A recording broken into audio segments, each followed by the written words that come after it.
नमस्कार। एफटीवी हिंदी में आप सभी को सुस्वागतम। जी हाँ, यूक्रेन युद्ध शुरू होने का बाद काला सागर से होने वाली अनाज निर्यात को लेकर आशंकाएं जताई जा रही थी, लेकिन रूस और यूक्रेन ने युद्ध के बावजूद काला सागर से अनाज की सुरक्षित निर्यात के लिए समझौता किया गया।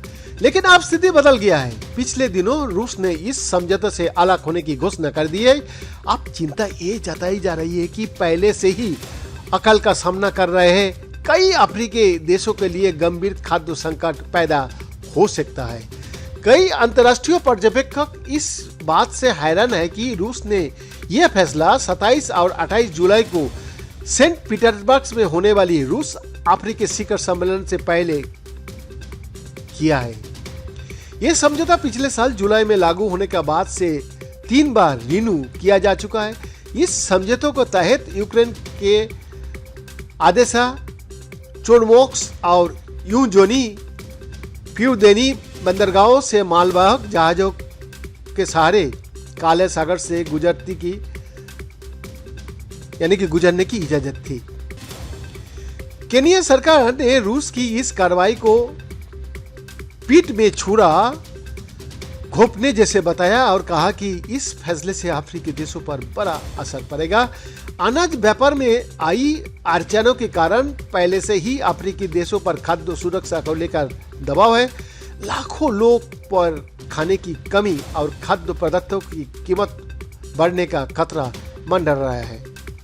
सोमालिया, केनिया, इथियोपिया और दक्षिण सूडान जैसे देशों में 5 करोड़ से ज्यादा लोगों को खाद्य सुरक्षा सहायता की जरूरत है, क्योंकि इन देशों में वर्षा से ठीक से बारिश नहीं हुआ है।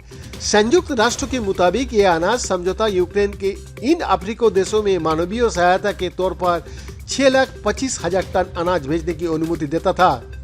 विश्व व्यापार संगठन की महानिदेशक गोजी अकनोजोयेवेला कहती है, काला सागर के जरिए खाद्य पदार्थों, चारा और उर्वरक के व्यापार विश्व खाद्य कीमतों में स्थिरता के लिए जरूरी है। ये कहते हुए दुख हो रहा है कि इस फैसले से सिर्फ गरीब लोगों और गरीब देश को नुकसान उठाना पड़ रहा है। संयुक्त राष्ट्र खाद्य एवं कृषि संगठन के मुताबिक पिछले साल जुलाई से वैश्विक खाद्य कीमतों में 11.6% की जो गिरावट देखी गई, उसमें इस समझौते का भी योगदान रहा है।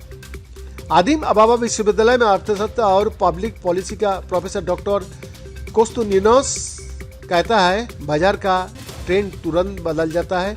जो नया है बाजार उसी के साथ जाता है।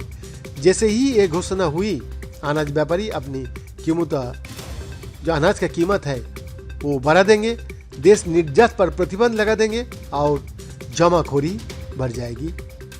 यही है विश्व का हाल।